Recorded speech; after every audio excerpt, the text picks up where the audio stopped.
আসমা বিনতে উমাইশ তার নানি, আপনার ফাতেমার নানি আসমা বিনতে উমাইশ। তিনি একদিন নাতিকে নিয়ে গল্প করছে, ফাতেমাকে নিয়ে গল্প করছেন। ফাতেমা, তুই আজকে হিজরতের, তোকে আমি একটা গল্প শোনাবো, শোন।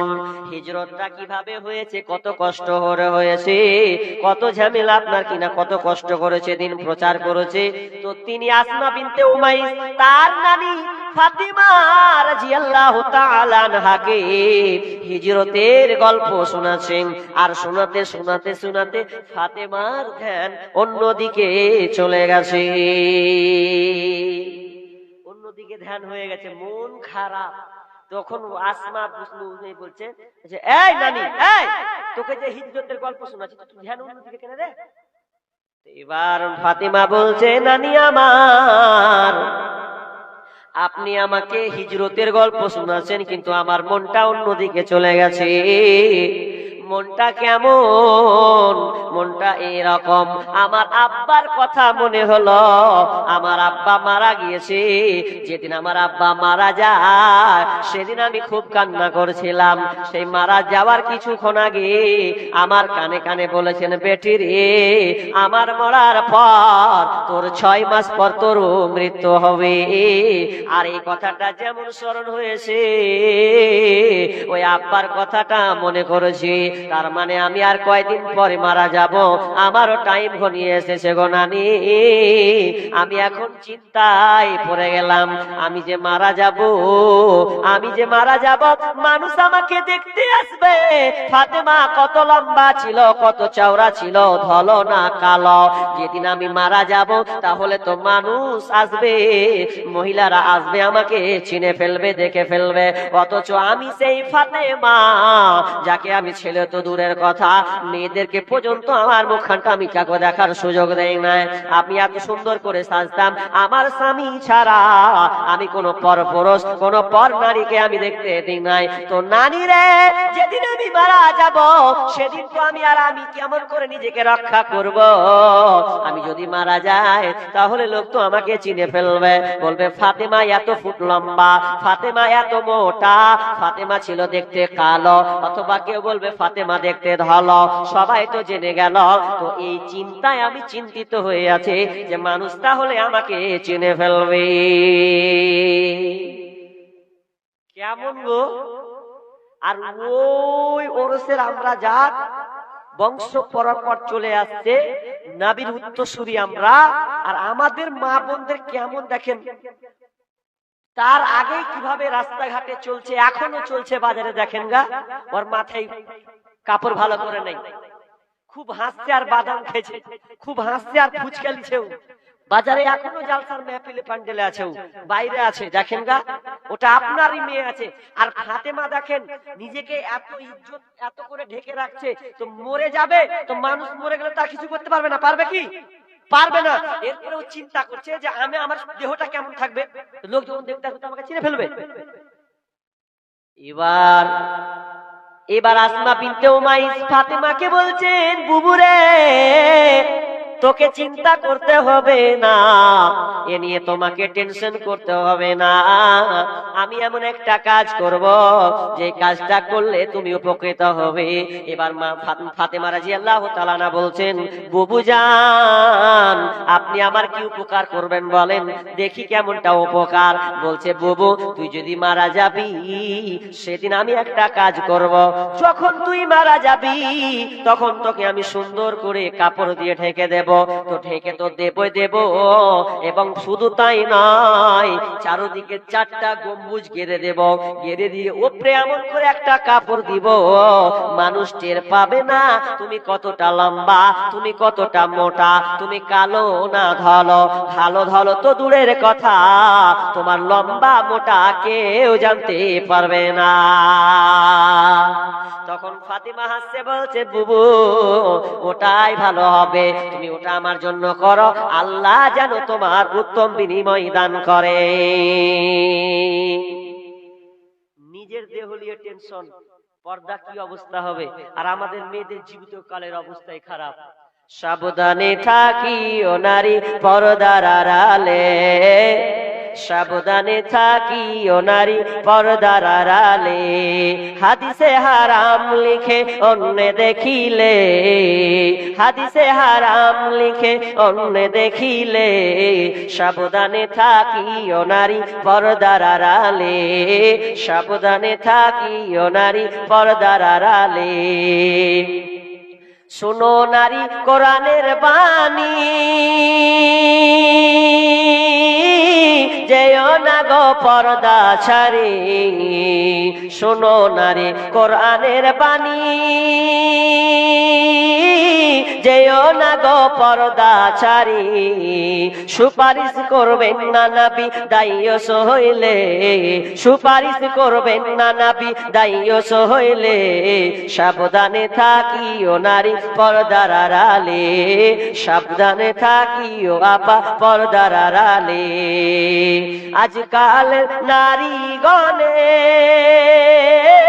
স্বামীকে তার ঘরে রেখে, আজকালের নারী গণে স্বামীকে তার ঘরে রেখে, মার্কেট না গেলে তাদের মন না ভরে, বাজারে না গেলে তার মন না ভরে, সাবধানে থাকিও নারী পর্দার আড়ালে, সাবধানে থাকিও নারী পর্দার আড়ালে। সৃষ্টির সেরা নারী হইয়া তোমরা যেও না গো পর্দা ছাড়া, সৃষ্টির সেরা জাতি হইয়া তোমরা যেও না গো পর্দা ছাড়া। কি জবাব দিবে তুমি হাসরের কালে, কি জবাব দিবে তুমি হাসরের কালে, সাবধানে থাকিও নারী পর্দার আড়ালে, সাবধানে থাকিও নারী পর্দার আড়ালে। শর্টকাটিং এর জামা পরে মুখে পায়ে আলতা মেখে, শর্টকাটিং এর জামা পরে মুখে পায়ে আলতা মেখে, রূপের বাহার দেখিয়ে তারা রাস্তাতে চলে, রূপের বাহার দেখিয়ে তারা মার্কেটে ঘোরে, সাবধানে থাকিও নারী পর্দার আড়ালে, সাবধানে থাকিও আপা পর্দার আড়ালে। হাদিসে হারাম লিখে অন্য দেখিলে, হাদিসে হারাম লিখে অন্য দেখিলে, সাবধানে থাকিও নারী পর্দার আড়ালে, সাবধানে থাকিও নারী পর্দার আড়ালে। খবরদার পর্দার সঙ্গে তুমি থাকো, তোমার ইজ্জত এত দামি যা বলার কথা নয়। আজকালকার আমরা ইজ্জতকে নষ্ট করে দিচ্ছি, বিয়ের আগে আমরা আমাদের ইজ্জতকে নষ্ট করছি। আরে হিন্দু যারা, তাদের আকীদা আছে যে যদি বিয়ের আগে কোনো নারী কোনো ছেলের সঙ্গে জিনা ব্যভিচার করে, জিনায় লিপ্ত হয়, খারাপ কাজে লিপ্ত হয়, ওদের আকীদা হলো যে গঙ্গা নদীতে এক ডুব মারবে তোমার সব পাপ ক্ষমা হয়ে গেল। এটা ওদের আকীদা। কিন্তু আমরা তো মুসলমান, তো আমরা কেন এই নোংরামিতায় থাকবো? মা বোন খবরদার, আল্লাহর রাস্তে আমি দুটা ওসিয়ত, ছেলেদের একটা করলাম, মেয়েদেরকে একটা করলাম। অবশ্যই এগুলো থেকে আমাদেরকে বাঁচতে হবে। এবার আমি শেষ লগ্নে চলে যাব, কারণ আমারও 13টা বাজছে। ওই জন্য আমরা শর্টকাটে, আর এটা মসজিদের জালসা, এটা মসজিদের জালসা। আমরা হাত উঠিয়েছি ইনশাআল্লাহ, আর খুব জোরে যদি আমি থাকি 20 থেকে 25 মিনিট থাকবো, দিয়ে আমরা আলোচনা এখানে শেষ করব। এটা সোনাপুর জামে মসজিদের উন্নতি কল্পে এটা জালসা হয়েছে, আমরা সকলেই জানি। ভাই উঠে যান না, আমি এখানে কিছু তথ্য আপনাদের দিব মসজিদের ব্যাপারে। তবে দেখেন, দান সবাই করতে পারে না, মনে রাখবেন। টাকা হলে যে মানুষ দান করে এমন কথা নয়, টাকা হলে যে মানুষ দান করে এটা মিথ্যা কথা। যার টাকা বেশি তার দান বেশি, এটা মিথ্যা কথা। বরং যার ঈমান বেশি তার দান বেশি। তার দান 10 টাকা হতে পারে, 20 টাকা হতে পারে, 100 টাকা হতে পারে। কিন্তু আমরা আজকে দানের কথা শুনলে আর চুলকানি শুরু হয়ে যায়। দানের কথা শুনলে, আচ্ছা আপনি না দেন, অন্তত তো বসবেন। কিন্তু মানুষের অনেক বদঅভ্যাস আছে, যেমনি করবে দানের কথা তার বসা যাবে না, পালা এখান থেকে হট। মানে ও ভাবছে যে জমি টমি যদি লেখা লিয়ে লাই, ওই জন্য পালিয়ে যায়। তা নয়, এটা আপনার জন্য সুযোগ। সাহাবীদের যুগে এরকম অতটা ছিল না, খালি বলে দিত কে দেবে গো, পায়ে পড়ার কোনো সুযোগ ছিল না। আমাদের আজকাল যুগে বলতে হয় দে বাপ দে বাপ দে বাপ, মানে বলে নিতে হয়। আর যদি কোন মৌলবি বলে দে বাপ বলতে হয়। আর ডাকাত যদি গলায় ছুরি ধরলে লে বাপ লে খা আমাকে বাঁচা, মানে ডাকাত যদি গলায় ছুরি হলে লে বাপ জালিম সব লে বাঁচা। আর একটা মৌলবি যদি চাহে দে বাপ করতে হয়, আর ডাকাত ধরলেও বলছে লে বাপ জালিম লে, অন্তত রাখ আমাকে বাঁচা। পরিস্থিতি হয়ে গেছে এরকম, দানের আমাদের উদারতা নেই, চলে। অথচ দেখবেন আপনাকে এই সব কিছু ছেড়ে চলে যেতে হবে।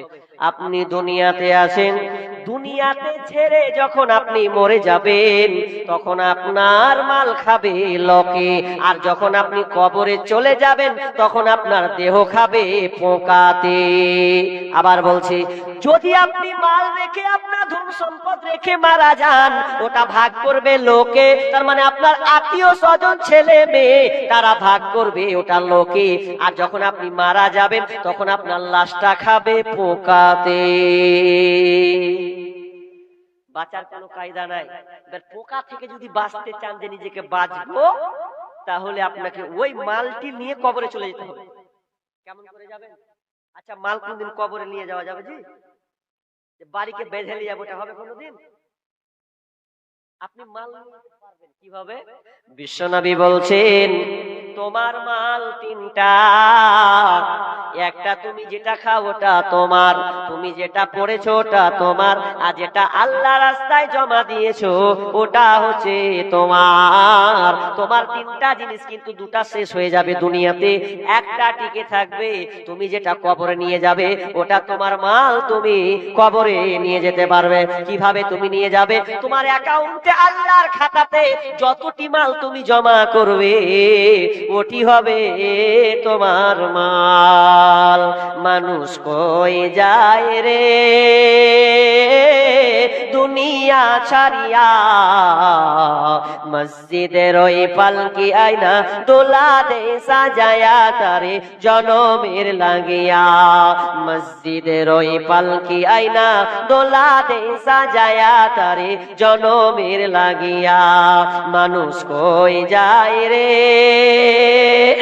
দুনিয়া ছাড়িয়া, মসজিদের ওই পালকি আয়না দোলা দে সাজায়া তারে জনমের লাগিয়া। এই বাড়ির লাগিয়া কত করলা মারামারি, মামলা মুকাদ্দমা কইরা উড়াইলা রে করে। এই বাড়ির লাগিয়া কত করলা মারামারি, মামলা মুকাদ্দমা কইরা উড়াইলা রে করে। আজকে তুমি যাবে চলে, আজকে তুমি যাবে চলে সবকিছু ফেলিয়া, মসজিদের ওই পালকি আয়না দোলা দে সাজায়া তারে জনমের লাগিয়া, মসজিদের ওই পালকি আয়না দোলা দে সাজায়া তারে জনমের লাগিয়া। সব কিছু থেকে যাবে, থাকবে না মা বোন। মা বোন আপনাদেরকে বলেন, আল্লাহ রাসূল বললেন নারীরা রে তোমরা বেশি বেশি করে তোমরা দান করো, সাদকা করো, কেননা তোমরা সব চাইতে বেশি জাহান্নামে যাবে। আমি দেখতে পেলাম জাহান্নামে, যখন আমি জাহান্নাম দর্শন করলাম বেশিরভাগ দেখলাম নারীরাই জাহান্নামে গেছে। কেন কেন? তো একজন মহিলা উঠে দাঁড়ালো, ইয়া রাসূলুল্লাহ মেয়েরা কেন জাহান্নামে? তো বলছে তারা জাহান্নামে এই কারণ তারা স্বামীর নাফরমান, স্বামী কথা মন মতন চলে না, স্বামীকে তারা এক চান্সে খুশি করতে পারে না, স্বামীর নাফরমানির কারণে তারা জাহান্নামে যাবে।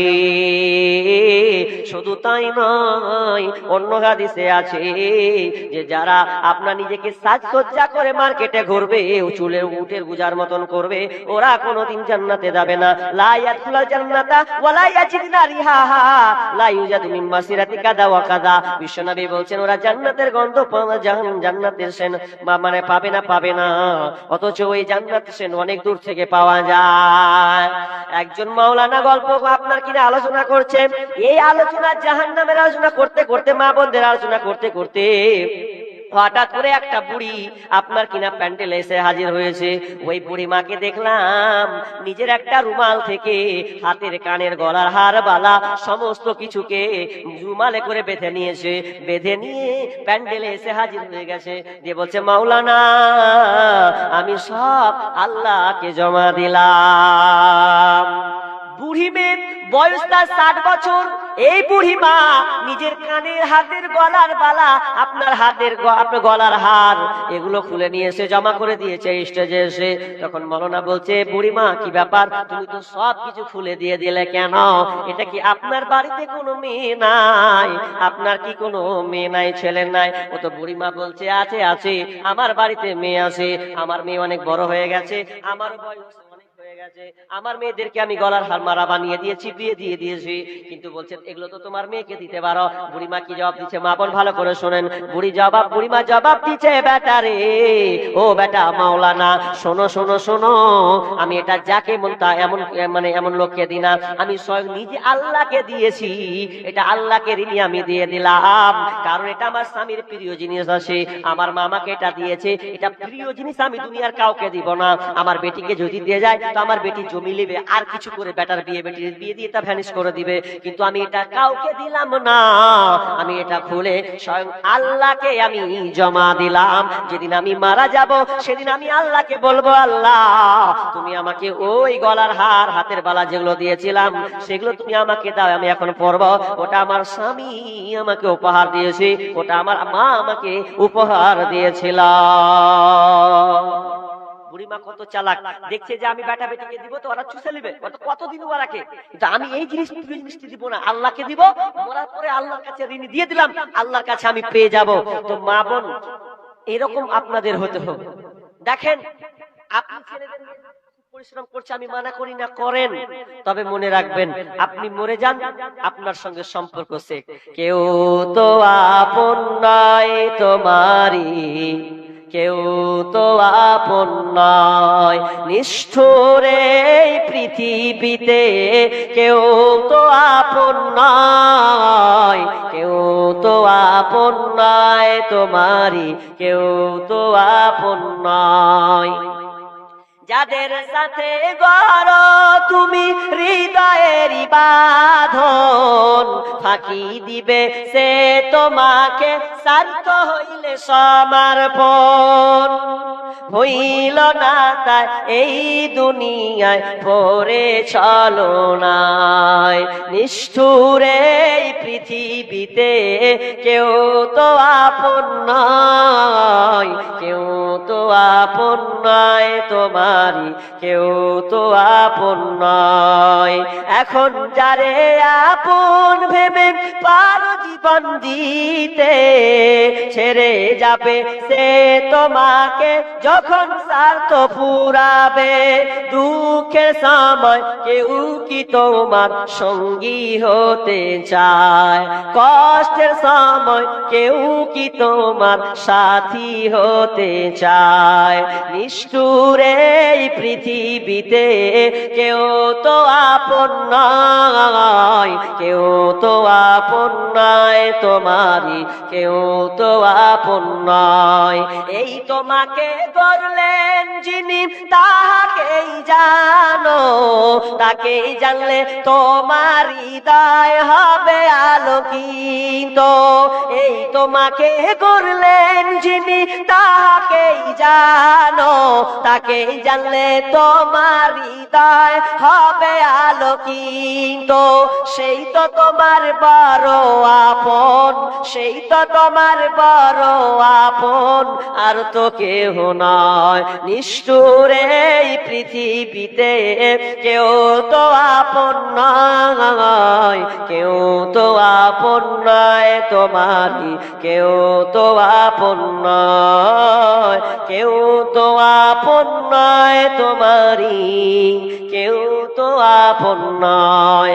পৃথিবীর কেউ আপন নয়। যদি আপন থাকেন তো আল্লাহ আপনাকে ভালোবাসবে কতক্ষণ? যদি আপনার কাছে মাল থাকে, টাকা থাকে ততক্ষণ আপনাকে ভালোবাসবে, তার আগে আপনাকে ছুঁড়ে ফেলে দেবে। অনেক বাপ মা ছেলে মেয়ের জন্য আশা করে থাকে, ছেলে মেয়েদের জন্য বাড়ি করলাম, জায়গা করলাম, এরপরে কত মা কত বাপ কষ্ট করে ছোট্ট করে ঘরে জীবন যাপন করে, ছেলের জন্য কত কিছু করে। এটা মনে রাখবেন, কেউ কারো আপন নয়। যদি আপনার আপন থাকে তো আল্লাহ, আর আল্লাহকে যদি আপন করতে চান তাহলে আপনাকে দিনের মধ্যে ঢুকে যেতে হবে, আল্লাহকে মাল দিতে হবে, আল্লাহ আপনার আপন হয়ে যাবে। ওই জন্য বুড়িমা কি করেছিল, ওই জন্য বুড়িমা করেছিল কি, সবকিছু দিয়ে দিয়েছিল আল্লাহর রাস্তায়। যা, বেটা বেটিকে দিব না, বেটা বেটিতে অনেক দিয়েছি, এই মালটি আমি আল্লাহকে দিলাম। কোন মা বোন আছেন যে মায়ের জন্য আব্বার জন্য আল্লাহর রাস্তে আপনারা দিবেন একটা আংটি খুলে, একটা গলার চাঁদির হার খুলে, কিংবা 1000 টাকা? কোন মা বোন বলেন আল্লাহর রাস্তে? একজন বলেন কোন মা আছেন? আমি মুসাফির মানুষ, সুদূর মুর্শিদাবাদ থেকে এসেছি, আপনার জন্য আমি প্রাণ খুলে দোয়া করব। কোন মা আছেন? ভাই ওখানে একজন গেলে ভালো হয়, এই সাইডে একজন গেলে দেখেন কেউ দিবে ইনশাআল্লাহ। ওখানে একজন বসেন।